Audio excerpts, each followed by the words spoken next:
ningahlala phansi basekhona. Sanibonani bazalwane ekhumeni lenkosi. I greet you saints in the name of Jesus Christ. Ninjani bathandekayo? How are you feeling this morning? NgwakaMasango Sibongo. Amen. I am Mage Masango.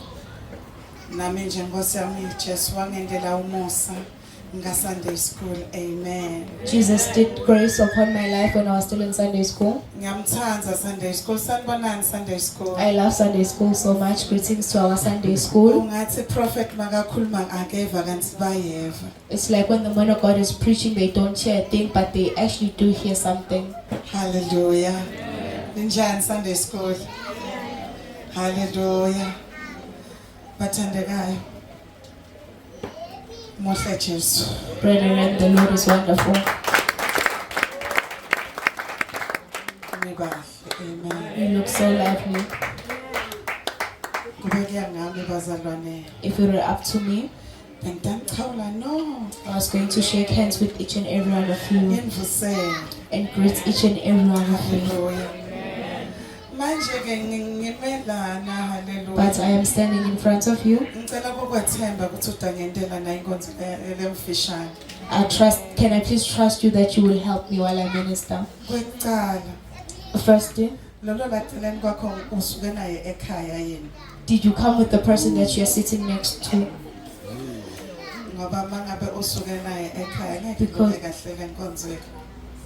Because if it's someone that you came from home with, this ministrations will be the one. Hallelujah. Amen. Bazalwane. Nihlale nje kanye. Amen. Kude mosisalelo ishares. Make nothando qhubeka mfanakelo. Hallelujah. Amen. Kunesifundo prophet lesithandza lesithi be childlike. There's a teaching that I like later ngeyidendi njengemphani. Lesithi be childlike. Letithi diphathise njengemphani. Ngalo sithi hlala eceleni kwemuntu lothi khona kumvusela uxoxisane naye. Now we're saying sit next to someone you'll be able to talk to while we're still preaching. And secondly, it shouldn't be someone that you came from home with. You are all childlike. I thank the Lord ukuthi nonke ndiphathisa njengebamphana. Amen. Please ask them this question. Ask them who they are. Where do they come from? Where do they live? What is their bed order? How many people are in their homes? Greet them. Sunday school. Greet the one that is next to you. Ask them who their name is and where do they come from. What is their birth order? Where do they go to school? Have you given each other the answers? Have you given each other the answers? The one that has been given an answer, can they please raise their hand?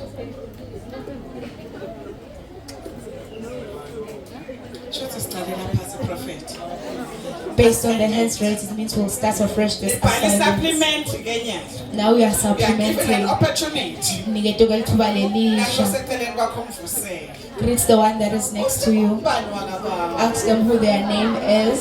Where do they come from? And where do they live? What is their bed order? How many are they at their home?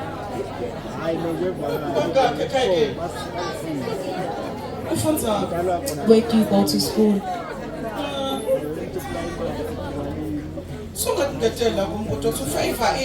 You can even add on your own questions if they are into sports. Which team do they like and which sports do they support? Do you have a team that they support in the country? Do you have a team they support in England? Okay. sengiyabuza. Now I'm asking, Nikwentile yini le ngusho? did you do what I just assigned you to Phakamisa do? isandla makhona la kwentile. Raise your hand if you've done it and you have the answers. Khona ukutshela ukuthi intendo la celeni kwakho. If you have the answer, you'll be able to tell me what the Qala person ngala next to you Sunday said. school. Ubani lo phakamisa isandla? Who has raised their hand? Okay, come Shiba. Come with your colleague. Kuyumtshela ukuthi uthi ten. Come and tell us what your neighbor said to you. Amen. Hallelujah. Siyabonga kakhulu ukuthi nite. Kwente kahle. You did the right Kodwa thing. endlini yasimakazi. Coming to the house of the Lord. Hallelujah. Ukhona simakazi. The Lord is here. Hallelujah. Kulamalanga bazalwane sike safunza Isaiah 43 verse 18 The and past- 19. In the past weeks, we learned, we opened in the book of Isaiah 43. Ukhona ngicela umfundzela mnakethu.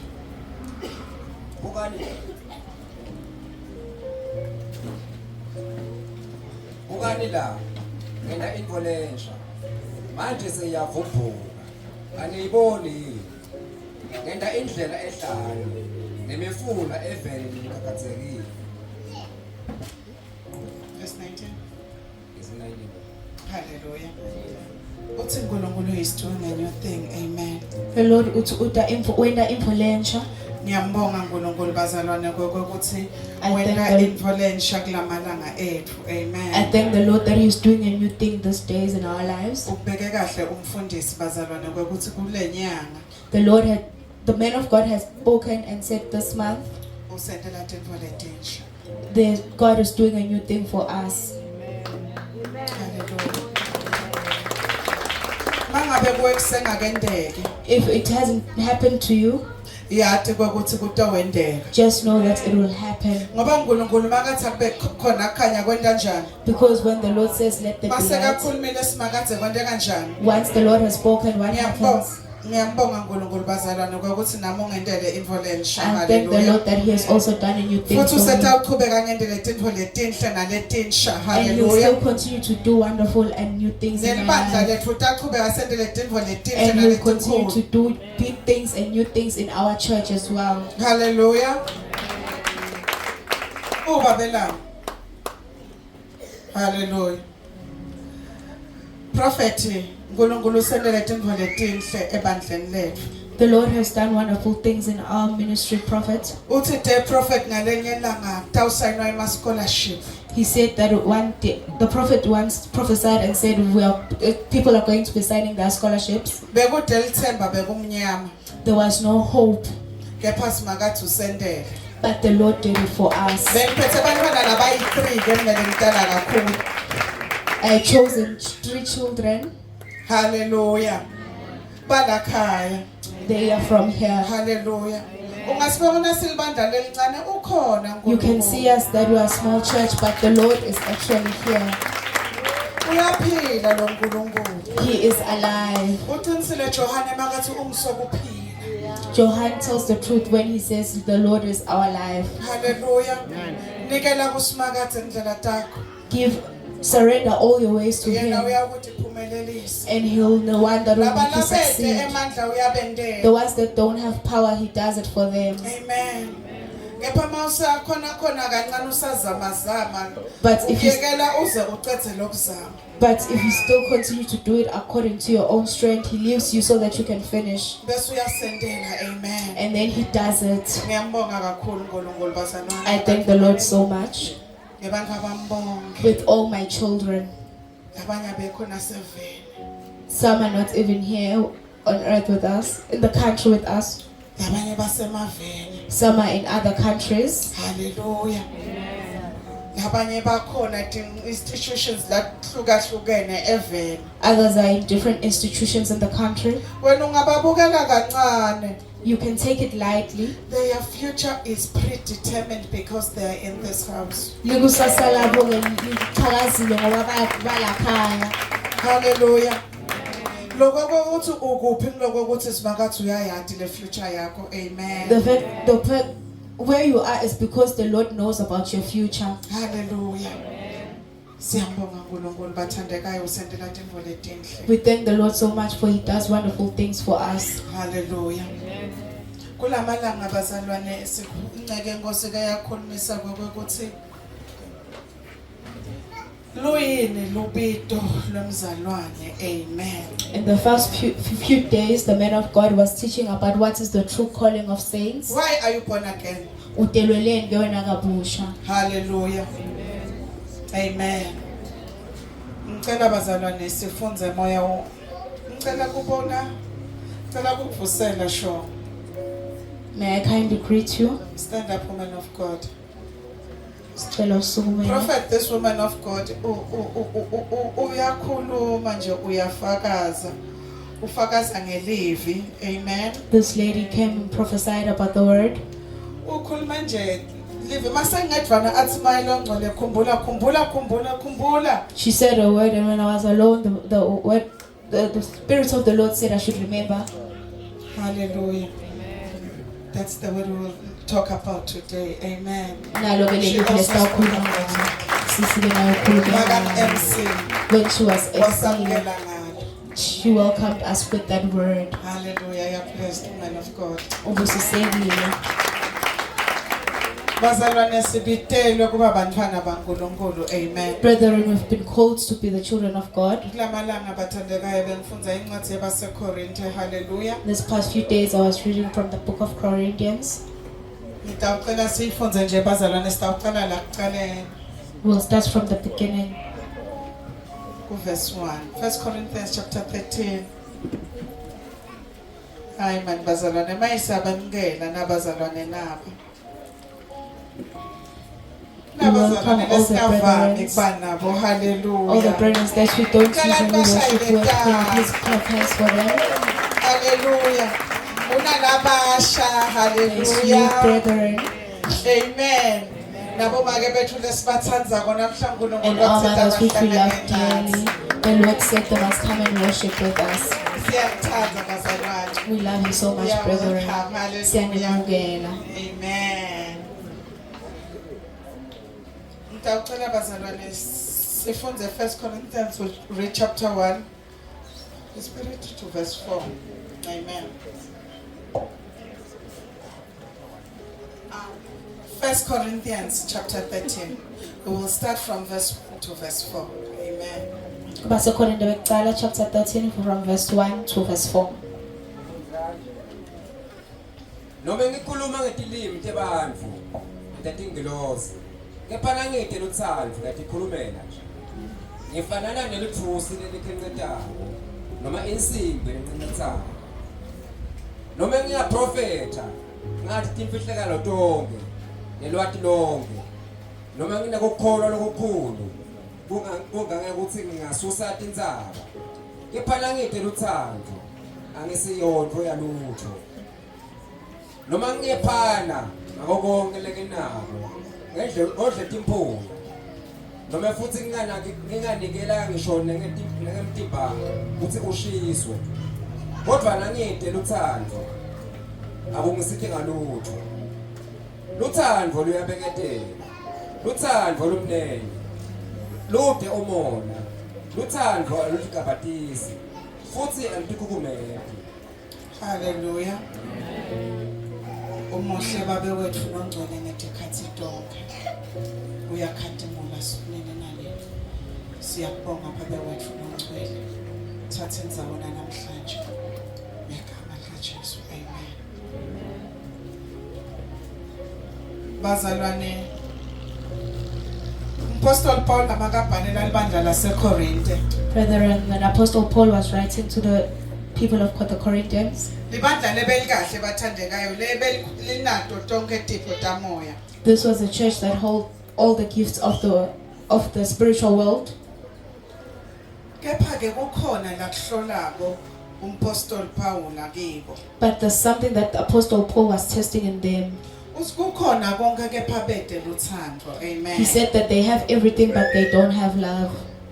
Sipho bazalwane sipho losiphiwa uNkulunkulu. Amen. A gift is something that you get from God. Umntwana makatalwa bazalwane uphiwa sipho. When a child is born, they are given a gift.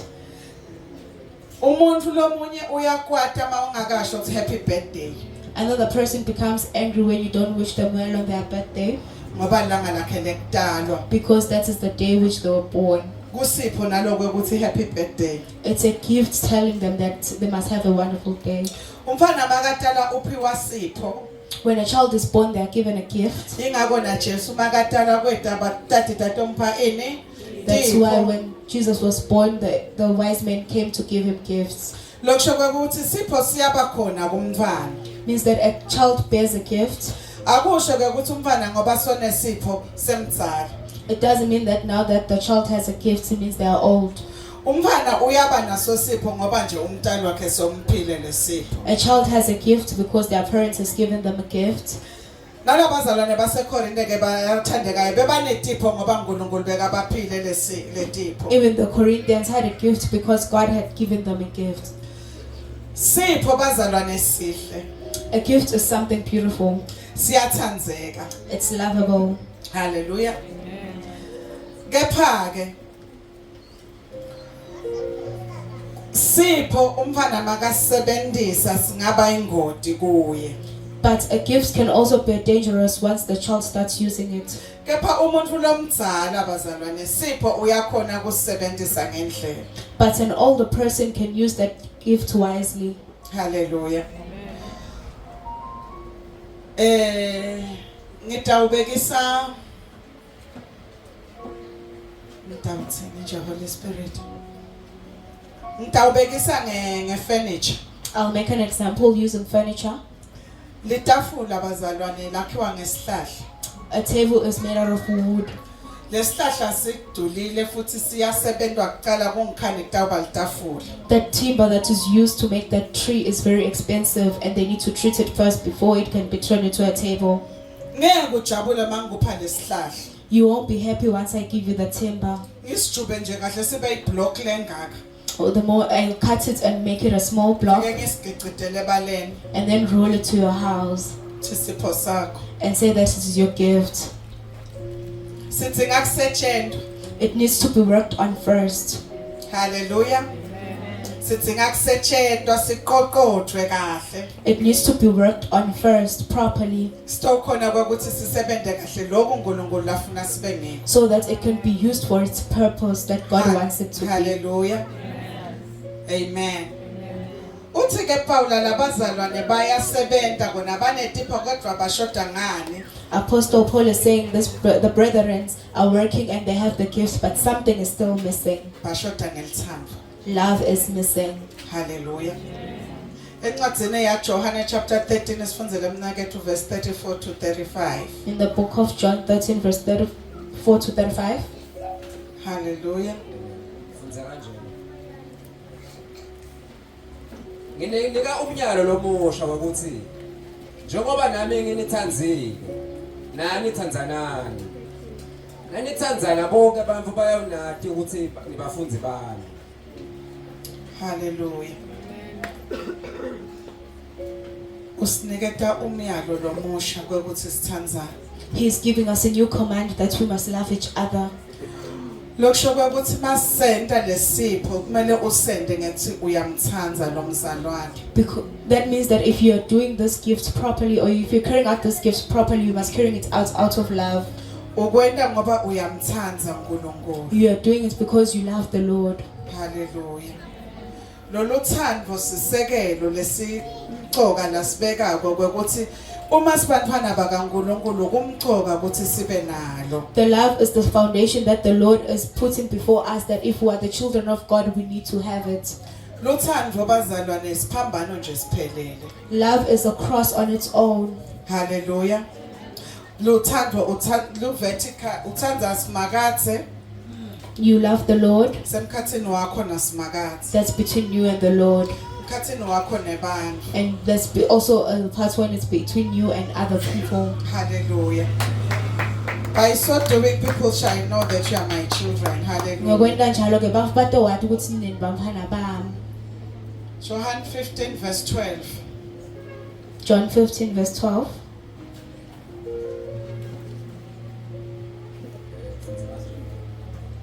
Nangu umyalo wami. thandzanani njengoba nami nginithandzile. Hallelujah. It's just a command. Hallelujah. Lona ke ngumyalo.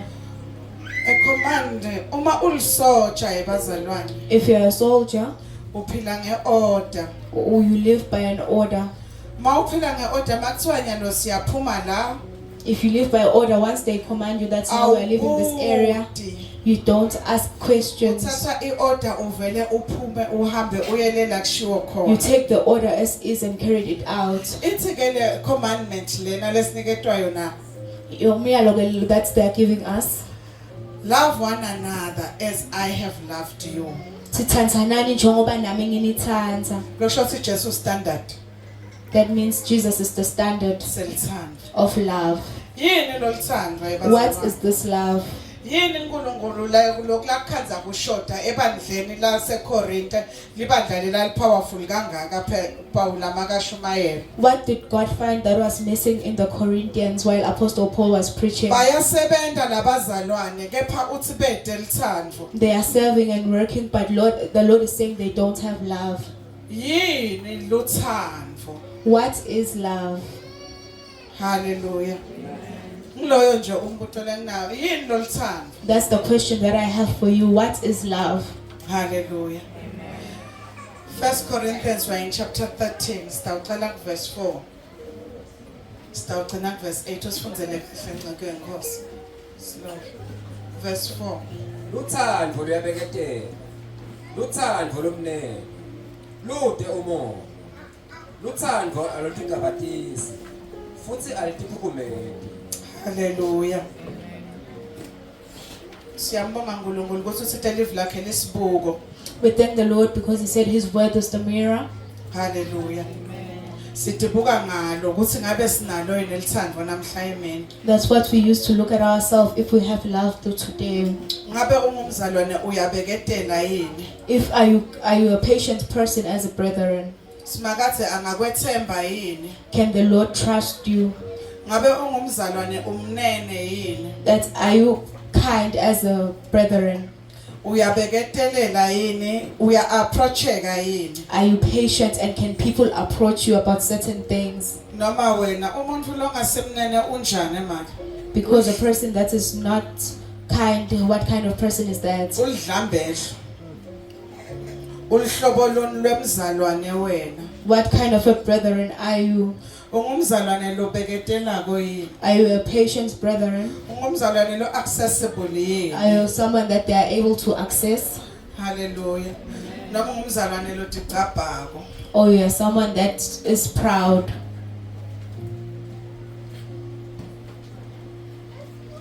Ngathi umzalwane lo ticabhako shekhatsi enkonzweni. You saw a brethren that has pride. You even see him inside the church.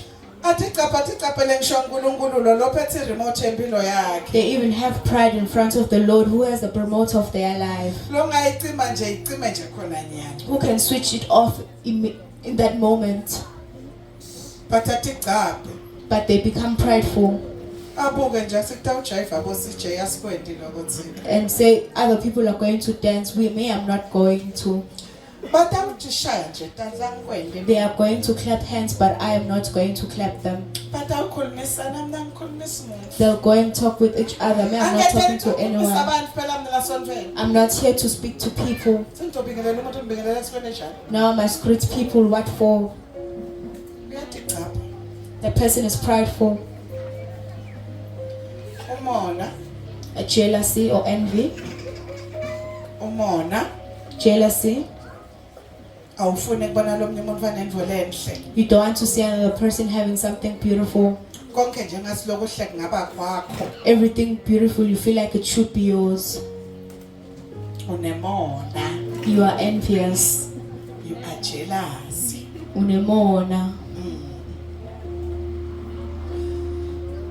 Kwegcina lithi akatikhukhumedi. The last one is does not boast. Niyasathi isicoco masesikhukhumukele.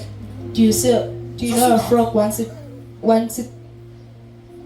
Masesifuthekile. Puffed up. Scorecod. a frog nasesikhukhumukile. Once it has puffed up, Umzalwane ke akathi khukhumete. brethren shouldn't be boastful. Hallelujah. Awuthi khukhumete. You don't become boastful. Ngoba nje wena nje sohola 1000 sothwale kwenqathela sonke. Just because you can receive a salary of 1,000, now you have pride. Ukuthi sonke kumele sikhothame master ku. Now you think that we must all bow down when it comes to you. Kumele akushayele wena. The man of God must always call you. Ngeke make thina khulume nawe sinoma kanjani. Magetela shouldn't speak to you anyhow. Ngeke sije yakutshele noma ngayini. CJ shouldn't tell you anything. Lothando aluthi khukhumete. Love does not boast. Summarize verse 4. Ngiyamphindza. Lothando liyabeketela. Lothando lomnene. Lude umona. Lothando alitigabatisi futhi alutikhukhumeti. Love is patient, love is kind, it does not envy, it does not boast, and it is not proud. Is that the same thing that's also written in your Bibles? Verse 5 again, verse. Luthando alutiphatsi ngalongakafanele. Alutifuneli kwalo. Alukasuki. Alunamagugu.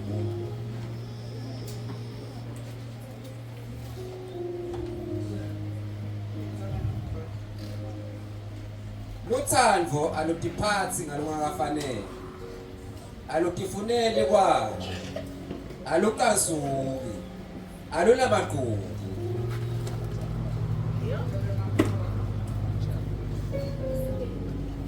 Hallelujah. Lubitolwane. The calling of the saints. It's a tender command. What did the command say? Love. What is love? Altiphatsi ngalokufanele. Amen. It is not rude. Uyabona nje Vusi. You see Vusi? Base kafuna ukuthi wente into lengasiyo. When he wants you to do something that is not right, Akakuthandi. he doesn't love you. Hallelujah. Umuntu lophambana nenqubo yasebandleni. Uyathi imelula kwandleni abantu abasha ngitshela imfihlo. Someone who is against the teachings or the command of the house. Ngokuxoxela imfihlo mvulo mosha. Let me tell you a secret. Uyabona le Bible. You see the Bible? Boliphatha mawuyakufuza. You must carry it when you're going to Vusi. Itawuba njani le atmosphere? How will that atmosphere be?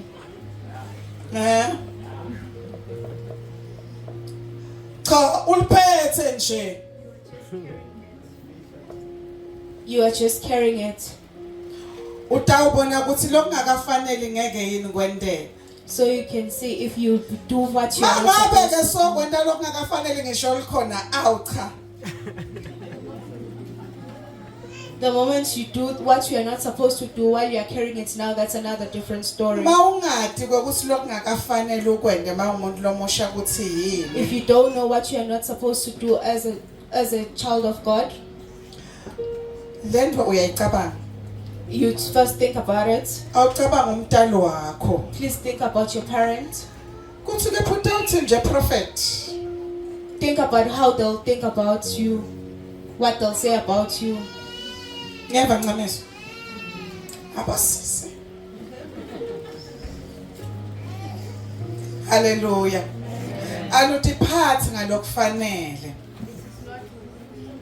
It's not rude. Hallelujah. Asikambheki umfana lo alakhaya lotawutselele esikolweni. We don't expect someone from here to be rude at school. Thula Sunday school. Mangifika njenge open day angagathi ukuthi ndawukhanza bo teacher bathi wena awuva wena awulaleli. If I come during the open day, I'm not expecting teachers to say that you are naughty and you don't listen to them. Ngoba wena ungumntwana kaNkulunkulu udiphatha ngendlela lefanele ngaso sonke isikhathi. Because you're a child of God and you carry yourself in the rightful manner all the time. Emsebentini udiphatha ngendlela lefanele makethele. At work you carry yourself with the rightful manner. Ufika ngesikhathi wenda umsebenzi ngalendlela You come to lebhekekile. work on time and you do your work accordingly. Mangabe khona umuntu ofuna kwathi ukuthi yini lebhekekile akethe kuwe atowufunza. If there's a person that wants to know what's the rightful way to do things, they must come and learn from Ngoba you. wena udiphatha ngalokufanele. Because you carry yourself in the rightful manner. Ayiswena una Jesu. It is because you have Jesus. Jesu ulithando. Jesus is love. Hallelujah. Luthando alidiphathi ngalokufanele. Love is not rude. Alitifuneli kwalo. It is not self-seeking. Alutifuneli kwalo. It is not self-seeking. Me. Akuvike konke ukuthi kube ngawe. If it's not about you, so kwatile so thubile wena. If it's not about you, now you are angry and you are not speaking to anyone anymore. You don't compromise. Wena ke awucompromise. Okay malanga kumele sibhendele wena. Every day we must bend according to Okay your malanga rules. senta lokufunwa nguwe la ndlini. Every day we must do what you say we must do Kuthula in this bomake. house. Kuthula yebo manje. Boba bebathi amen. Hallelujah. Masendele kungafunwa nguwe sothubile wena la ndlini sosikwatele. The moment we do what you don't want us to do, now you are angry at us and you don't speak to us Kodwa sidla anymore. lokukhanikwa nguwe. Firstly, we eat what you want us to eat. Usiphekela lokuthandzako. You cook what you love. Lesikhathi usigqokisa lokufunako. Sometimes you make us wear what you want. Masingakufundisa usikwatele. If we don't want that, now you become angry at us. Konke it's about you. Everything ke kungawe. Bantu labasha. It's not about you. Akusiko ke ngawe. Thandwa is selfless. Love is selfless. Okay mana ngathengelwa wena. Every day we must buy for you. Sofuna icingo lolu sofuna lolu licingo. Now you want the latest phone all the time. You even say now they don't love you when they don't buy it. My mother doesn't love me anymore. No one loves me in this house. It's about you. It's about you. All is about you. Kungawe You are nje sonke selfish. isikhathi. Wena ke shothi ke unemona. Asikapitela lokho yebazalwane. That is not what we are called for. Luthando alodefu awufunze ncake enkosi kumbe make masama niyabona sofunza nangamahlola amaningi awufunza verse 5 Luthando aludiphathi ngalokungakafanele. Alutifuneli kwalo. Alukansuki. Alunamagqubu. alutifuneli kwalo. It is not self-seeking. It's not concerning your rights. Akufake ke It's my right. It's my right. konke uthi wena lungelo lami. Hallelujah.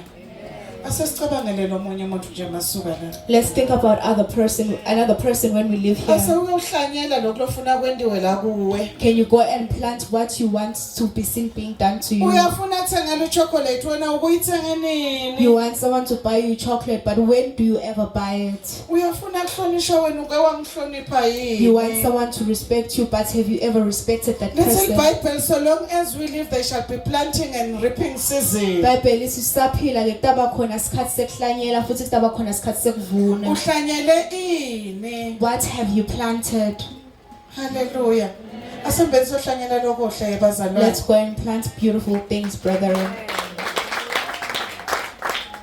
Luthando alicansuki. It is not easily angered. Ha? Yatona ngathi upreke. It's like you're a pregnant woman. Indlela nje lo cansuka ngayo. The way you are always easily angered. Kusayithi socansukile wena. One mistake and you are angry. Soyasithethisa wena socansukile. Now you are shouting at everyone. Wahlala ucansukile. You are always angry.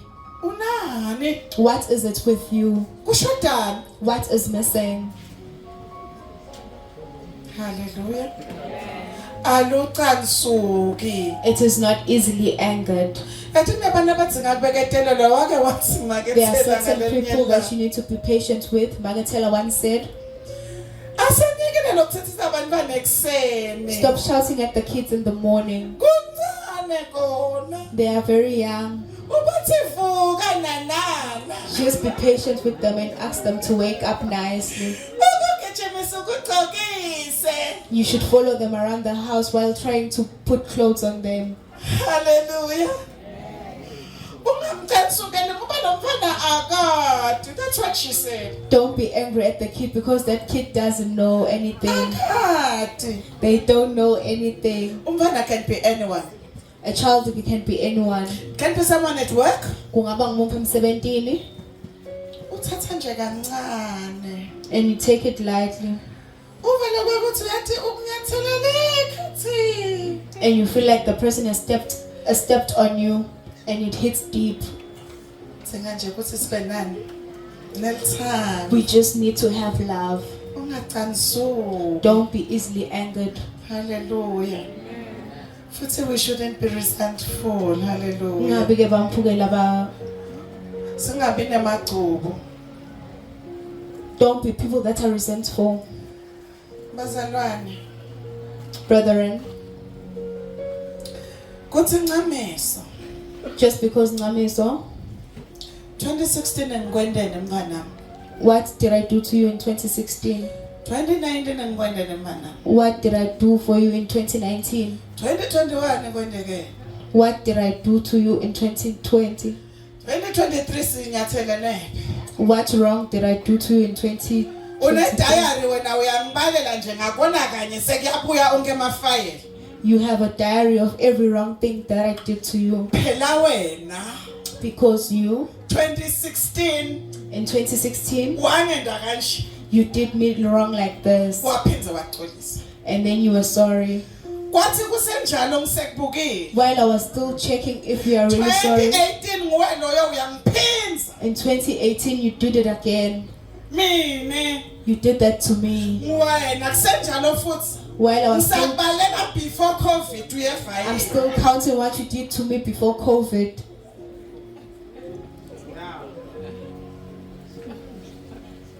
Wena nje file lakho sisigcwele. You have a full file of the wrong deeds. File lakho mangathi ngiyavula.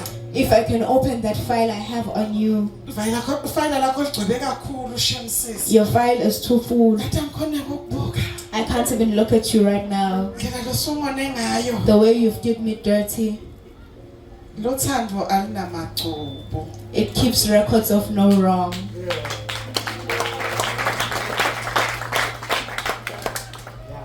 Alo lude inibazalwane. Lo thando. Love. Kwathi angibude ukuthi uyamthanda Mos. Uyamthanda ngithi. Do you love him or her? Angithi uyamthanda. Do you love him? Ngikhomba nalaba married. I'm talking about those that are married. Hallelujah. Siyambonga uNkulunkulu ukuthi We thank the Lord that usifundisa ukuthi yini lo thando. He's teaching us what love is. So tozuva ngasinase khakho bayakunyanya kanzi. You feel like they hate you at your in-laws, but it's because of the resentments that you have. Hallelujah.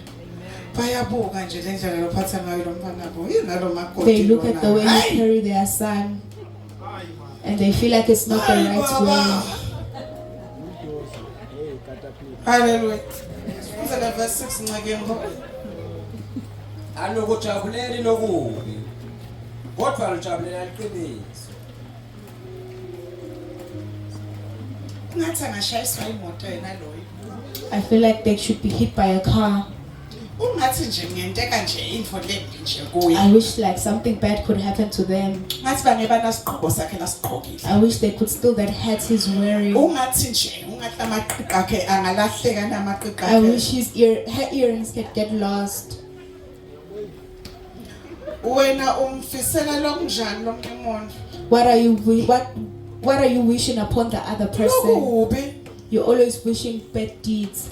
Le nomfisele lokubi. Why do you wish bad things upon their life Kanzi ungumntwana waNkulunkulu. while you are a child of God? Hallelujah. Sibidelwe eluthandweni. We are called to love. Kungumthetho kuyi-order. It's a command we are given. Hallelujah.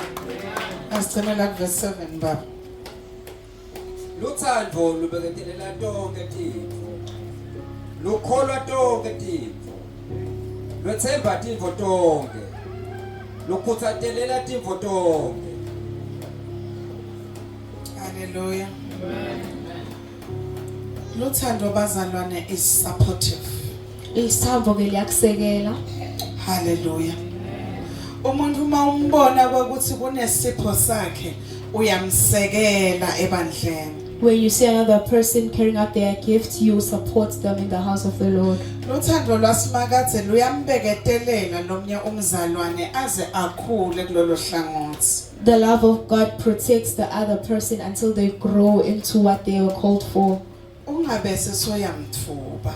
Don't be quick to resent them. uNkulunkulu uthembe wena ukuthi udamthanza. God has trusted you to love them. Hallelujah. Luthando lwasimakathe. The love of God. This is my commandment, that you love one another. Nanga umyalo wami ukuthi nithandzane. Yini luthando? What is love? It's not by might, Akusiko ngemandla, not by power, noma ngemandla, but by my spirit, says the Lord. kepha kungemoya wami kusho inkosi. Hallelujah.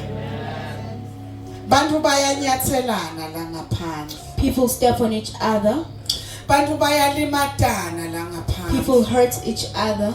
Ngewethu emandla angeke sikhone. In our own powers, we won't be able to. Sitawehluleka. We Amen. will fail. Kepha ngasimakathe sitawenda njani? But with the Lord, what are we going to do?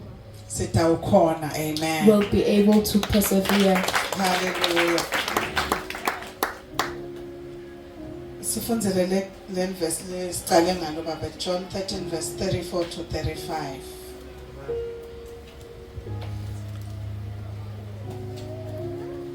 John 13:34 to 35. Nginenika umyalo lomusha wekuthi njengoba nami nginithandzile nani thandzanani.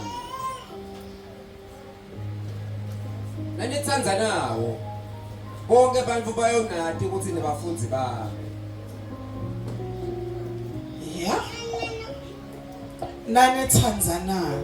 If you love each other, Niyabona le act lesiyende exen. you see this acts that we do in the morning, Lokubingelela nje umzalwane. the one where we greet each other. Uvusele nje nami lo hlete eceleni kwami. Greet the one that is sitting next to you. It's an act of love. Loko khombisa lithando. Especially if you did it genuinely. Futhi na ukwente ngenhlitiyo lemhlophe. Hallelujah. Let us love one another. Asithandzaneni. Kuhle kuba netiphiwo utisebenzise, but do it with love. It's a good thing to have a gift and to use it kepha yenda ngelithando. Asendele kubonwa ngumfundisi. We don't do things so that the man of God can see us. Asendele kwatiwa bantu. We don't do things so that people can know about us. Sikwenda ngeluthando. We are doing it out of love. Ngathi senzima bazalwane. Ngicela kugcina la ngasaqhubeki. I'd like to end there, brother. Ngiqhubeke. Should I continue? How do we love?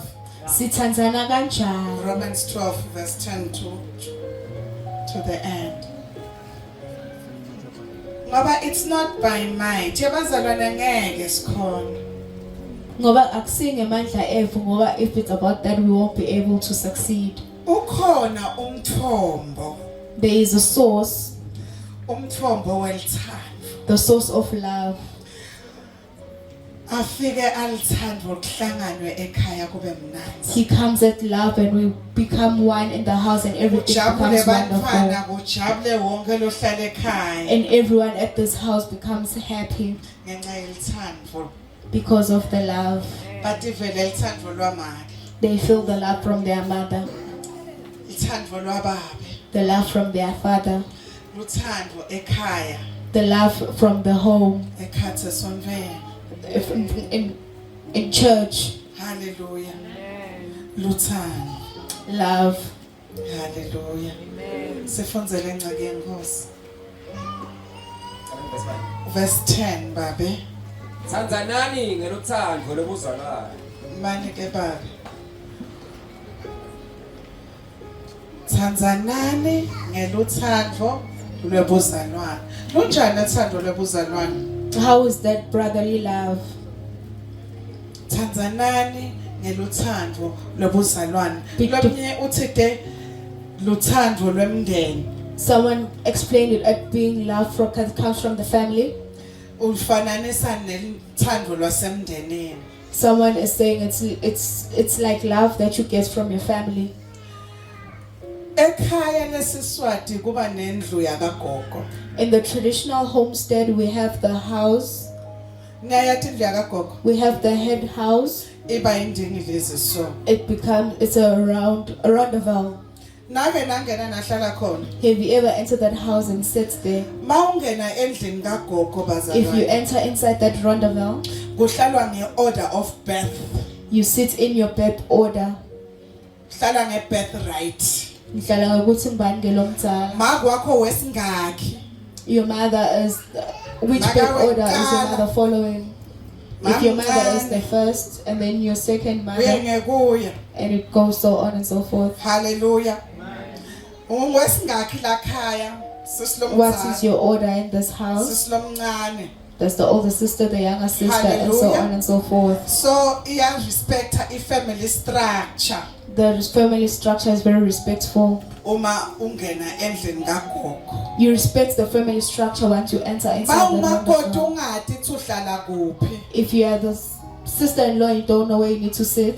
Ngala kuhleti bobaba. In this other section is the men. Ngala kuhleti bomama. The other section is the women. Lamnyango ngumaketana. From the door is your mother-in-law. We understand amos. You understand? From the other side is your father-in-law. And then they sit according to your birth order.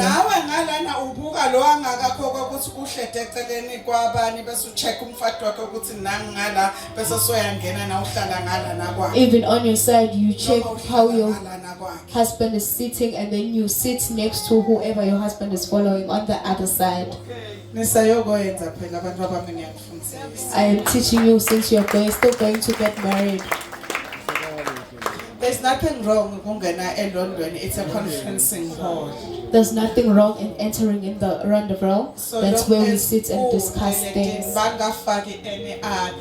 Otherwise, it's just a family meeting place. That's how it was named. Hallelujah. Says that once people are together, then they call upon the name of the Lord. They call upon God. It depends on how you see it, whether they're calling upon God Almighty or they are calling upon their idols. Be devoted to one another in the brotherly love.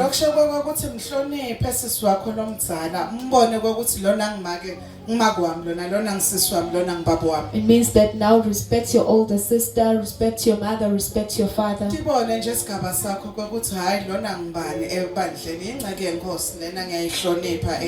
See your place in the house of the Lord and respect them accordingly. Love one another with brotherly affection. Hallelujah. Thandzanani ngelutsandvo lwebuzalwane. Amen.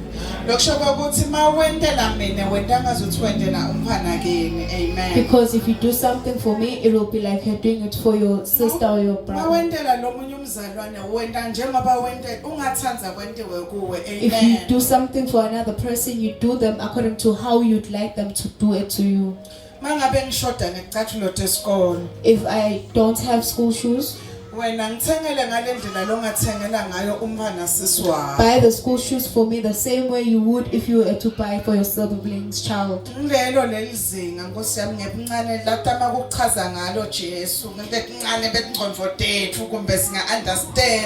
is the standard that the Lord is trying to explain this to us. Hallelujah.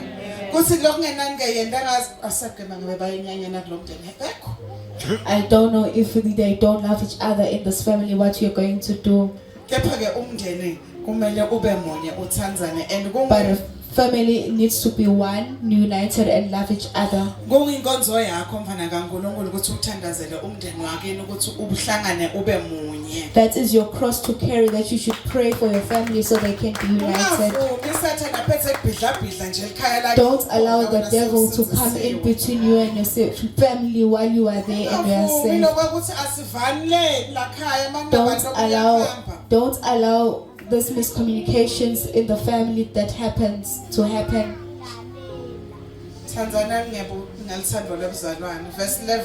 Love you. Kuthalani ningaphelelwa ngumdlandla nivuthe emoyeni nikhonde inkosi. Hallelujah. Ngicela singancengane bazalwane makusetsheni. Let us not beg each other when it comes to working. Singancengane ungafune ukucelwa. Don't let us not beg each other. Don't be someone who likes being asked all the time. Uyathi mangabe uNkulunkulu akuphile umcondvo thide. You know, if the Lord has given you a certain idea, Ngisahlala nawo phasi. don't sit down with it. Sukuma phela uthi awuya prophet lokhu kube besingakwenda kanje. You can take it upon yourself to advise the man of God about what you have been given. Ake masango semathuneloni. We know Mother Masango Zama nangimakethela. is not approachable now. Nema projects lesonda silbandla, And we have people who are labanedingqondo letikhalphile. and we are people that are smart, Labanendlela teku approach some of the things. that have different ways to approach the projects that we're carrying out. Khuthala phela mzalwane yenda nje. Veta le sombululo sakho. Come out and bring out that solution that you have. Khuthalela ukuthi ube nemdlandla kude kwekuthi lihambe livangeli. Make sure that you have the power or zeal to always carry out the word of God. Let it not drown with you. Hallelujah. Ungabi nosona kuphela onke malanga. What are the solutions you are bringing on the table? Yini ke mibono nawe loyilethako etafuleni, Kude kwekuthi litawuchubeka lelivangeli. so that the word of God can spread. Sifundzele babe. Verse 12. Thokotani ethembeni ibeketele elusizini iqinisele njalo emthandazweni. Man of God bekakhuluma ngemthandazo namhla ekseni. The man of God was teaching about prayer this morning. Sanibona nabantu abasha. I greet you, young people. Ninjani bantu bami? How are you this morning? Likhaya Each homestead, naNkulunkulu. each homestead has God. Wa lo. Each homestead has their own God. Likhaya liba naNkulunkulu walo. Each homestead has their own God. Ngiyakwathi ufuna kushada. I know you want to get married. Ngicela ukubuta ukuthi unaye yini lo nkulunkulu lotawukwethwala lapha. May I please ask if you have that Lord that is going to preserve and protect you once you enter that marriage? Uyamathi yini lo nkulunkulu? Do you know that God? Uyasichitha yini lesikhathi emthandazweni? Do you take your time to pray? Bazalwane, life is a journey. Bazalwane, impilo ke uhambo, Eluhambo lolutse. a long journey. Futhi lonke loluhambo ngesigaba sihlola lo nkulunkulu lo la kuwe ukuthi And ungakanani. in which level of the journey we are testing how big that God you carry is. Nangi lo mfana uyamgana. You now agree to be in a relationship with that young man. Lo mfana lo mganako. The young man you agree to be in a relationship with, Wathi makwakhe make tethwele ngaye. when their mother was pregnant with him, Make tala wavela wamnikela ukuthi lona uyoba nginyaka. Okay. Lona uyena tawuthola tikhwamatana khaya. the mother-in-law took the child and made him A young witch. a future family witch. the young man was being sacrificed as a young witch in the family without them knowing because they weren't born yet. Angithi akadala lo muntu sewuvele unikelwe. The moment they are born, they are already being sacrificed. Nangu wena uhlangana naye. And then you meet that person, Awukwati ukuthandaza. you don't know how to pray. uyahlangana naye you meet with that person. ngisho lokuhlangana naye phela kuhlangana kwebantu mabahlangana kusuke kuhlangana tivumelwano The moment you engage with that person, it becomes different.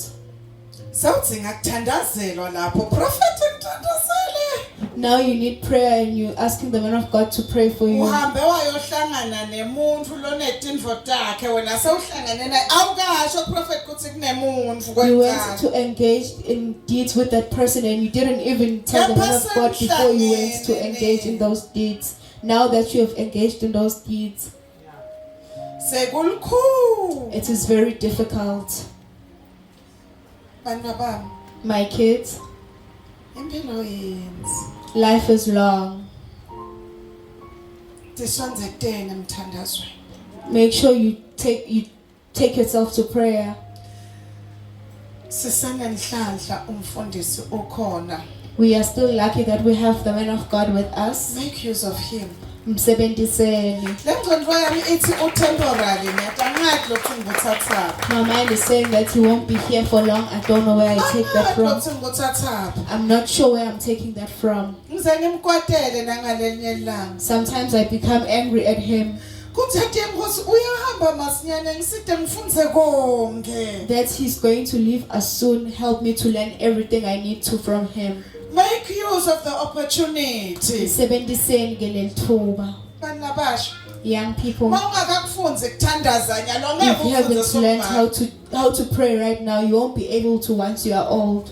mntawumangala nje sibathandaza wani You'll be amazed at what they are praying about while you take out your phone and be on WhatsApp. ubhizi udlala ema-games esontweni You are busy playing games in the church sethi ngawusekela likhaya lakhe uyalibiyela instead of you praying about your church, about your house, and asking God to protect the family and everything that surrounds them. Instead of them praying for the man of God and the young people in the church. kuqale songumake You won't start that once you are old. kuqaleni nyalo You need to start it while you're still balandzelela young. ngemuva You must follow them behind. ndingiselomnye sisilwathi yena songumake sizwe ngala ulandzelela labanye bomake ngala ngimathi lo mzalwane bekakhuluma amen ubalandzele labo make because You follow those women because there's something you're going to gain from them. angeke ukhona kufunza You won't be able to learn samdzala if you are now old. lugotshwa You lisemandi learn while you're still young. tetayete lokuthandaza Teach yourself how to pray consistently. tetayete lokuhlanganyela Teach nalabathandaza yourself to mingle with people that are prayerful consistently. uthi hudvulele kho You must drag yourself there. uthi hudvulele kho You must drag yourself to them. sinakatse akudvonsele ngakho The Lord must drag you to that direction ngoba vele inyama ngeke ivuke because your flesh won't allow you to. sifunze verse 14 baba Musisani labanitingelela kunihlupha. Yebo. Nibusise ningaqalekisi. sekeni What must we do? benza ngxaki yenkosi Musisani labanitingelela kunihlupha. Yebo. Nibusise ningaqalekisi. ngcono bakasho mina eshem It's a good thing I'm not the one that said this. ngiyabona labathi ebusuku nemini bacabanga wena You see the ones that think of you day and night. uthi mawufika nje kusene The emsebenzini moment you arrive at work in the morning on Monday, bekakuplanela iweekend yonke someone was planning for you the whole weekend. uthi utanyathela lana avimete They were planning how they're going to disturb your peace the whole way and how they're going to stop your things from happening. bende njani What must you do to them? ningendi njani What must we do to them? nitawenda njani ke bazalwane So nitawa what are you going to do? ngqi imilomo nitawenda njani bazalwane ngeke sibaqalekise amen We won't curse them. verse 17 baba Ningabuyiseli kunobe ngubani. Lokubi ngalokubi. Kodwa yendani lokubonakala kukuhle emehlweni abo bonke abantu. babe mabili asalosiyeke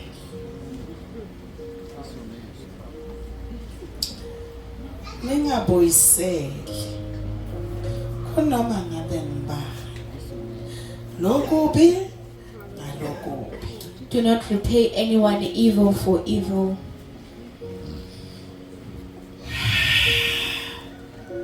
Mayeke phalo umuntu wangilimata yenkulunkulu nawe wawukhona wambona.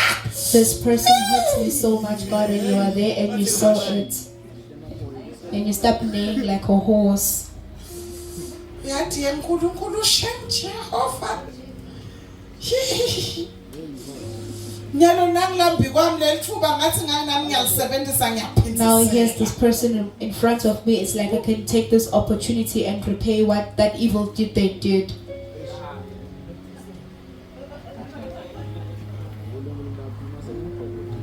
It's in that Bible. What is the Bible saying? Ningaboyiseli. Do not repay Kunoma ngabe ngubani. anyone, Kunoma ngabe ngubani. anyone, Lokubi ngalokubi. evil for evil. Hallelujah. Yathi lesikhathi wena utawucabanga ukuthi lo muntu is doing it. You know, sometimes you'll think that lo muntu lona uyenda Ukwendela kube ngilokubi ngibekisa umphathi emsebentini. is doing this thing, this bad thing to you, Ube ngathi mayangihlupha shema ke nanguma ke nang. and you feel like they are disturbing your peace. Ungabusasho nethu lo makuvese yathi nana umfati nangwabitela You won't even umnela say this name. You emsebentini. say this woman was called to come and disturb my peace in this workplace. Kukuthi Everything is me. labona kufuna kusije kufuna kimi. Even something that he needs to take from another person now is asking them from me. Awuyena bakithi. Yathi lo makuyangenyanya na. This lady hates me so much. Yathi ngasumfiselele okubi man. You can even think evil things upon their life. You find that the person has identified you as a potential candidate for promotion. Khanze ukuthi lo muntu loyo ukubonela ukuthi wena umuntu lo tawuthola ithuba lelikahle ukuthi ukhushule emsebentini. But he's checking your capabilities. Will you be able to maintain the Kepha position? usakuhlola ke ukuthi ungakhona yini vele ukutiphatha kahle ugcineke lapha esikhundleni nase bakuniketela isikhundla. Wena. You on the other hand, you have cursed that person Wakhuluma konke wakhuluma konke and you said all usayozaba those bad things. Now you need to go and rub in heaven, erase those bad things in heaven. Ngasitarapa. Tell the Lord that you are here to erase all the bad things you said.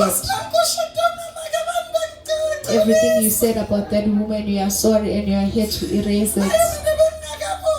I didn't see what she was trying to do. God is not your friend. God is not mocked. Nkulunkulu ke Siko lakudlalelwa khona. akasila kudlalelwa khona. Hlonipha isimakathe. Respect the Lord. Ungathi nje mawuphathwa ama emotions ama tantrums akho Don't say bese the moment kuya you have your emotions and tantrums and you go and take them out on him. Ningaboyiseli konoma ngangibani lokubi nalokubi. Kodwa yendani lokubonakala kokuhle emehlweni abo bonke. Do not repay anyone evil for evil. Be careful to do what is right in the eyes of everybody. Lokubukeka kokuhle emehlweni abo bonke bantu. What is right in the eyes of everybody. Ngoba phela wena ukukhanya. Because you are the light. Ngoba phela wena usibani. Because you are the lamp. Ngoba phela wena kunelifu labofakazi leli kubhekile. Because there's a cloud of Wena ungahamba. testimonials that they are looking at Wena you. ungacabanga ukuthi uyadiphilela nje abantu abakunaki. You can think that people are you are just living your life and people aren't taking notice. Cabanga nje kusuyathiwa futhi abantu abakwati kude nalodume ngabo. And you think that people don't know you because you are not famous for anything. Kanti abantu bayakufunza oyincwadi le. While people are reading you, you're an open book. Ngelanga bayafunza. Each and every day they're learning something new. Ngakho ke akungeke atholakale. That's why we shouldn't find. Akutholakale lokuhle kuthi listen yendani lokubonakala kokuhle emehlweni abo bonke ba. That's why we need to do what is right in the eyes of everybody. Ngicela sigcine nga verse 18 and 19. Can we please close with verse 18 and 19? La kunekwentela yindani konke lokusemandleni ukuthi nihlalisane ngekuthula nawo bonke abantu bazalwane bami Ningatiphithiseleli kodwa yekelani konke ebulakeni laNkulunkulu. Hallelujah. Bazalwane uNkulunkulu unawe. The Lord is with you, brethren. uNkulunkulu ulakhathi kuwe. The Lord is inside you. uNkulunkulu uhamba nawe. The Lord moves with you.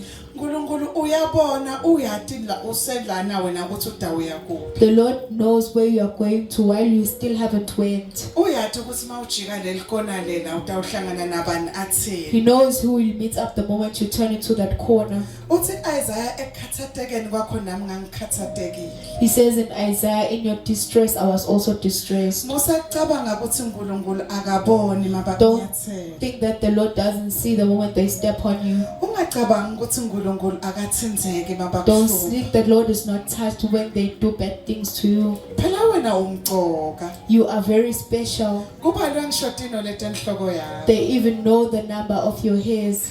Phela wena uyathandwa. You are loved. Phela wena ubhaliwe ucophelwe esandleni sasimakazi. You are written in His hand.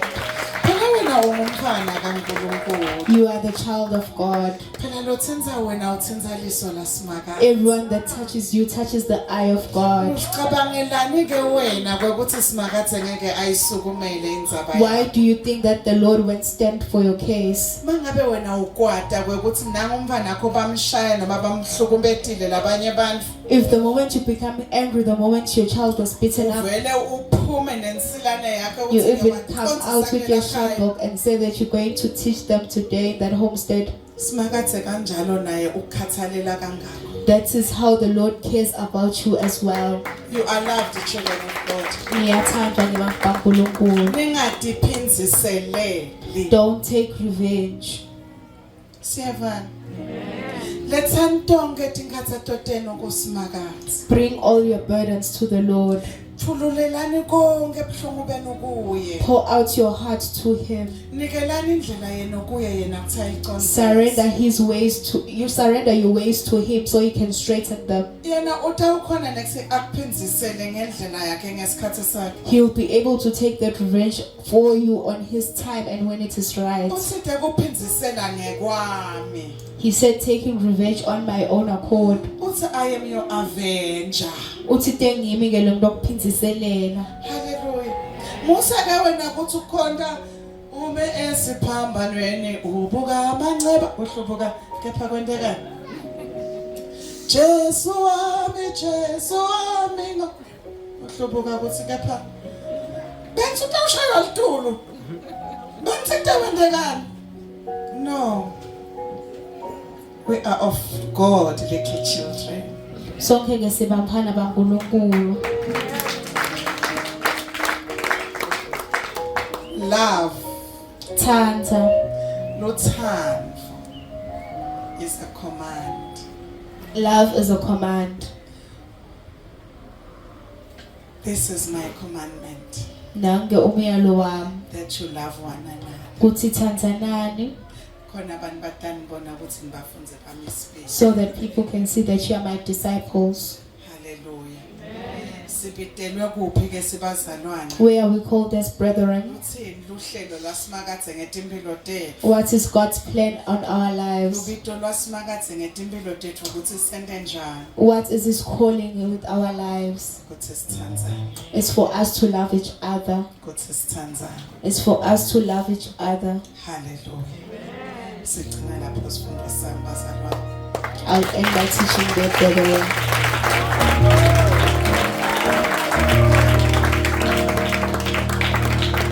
Man of God. Ngiyangulunkulu. Hallelujah. Muhle simakathe amen. God is wonderful this afternoon. Ngasukumene. Shayele tandla ngokwati yaNkulunkulu. Were you blessed? Ngabe ngibusisekile yini? Were you truly blessed? Ngabe ngibusisekile yini?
better than that. Do better than that. Hallelujah. May God bless those who are online. God bless you. Amen. Amen.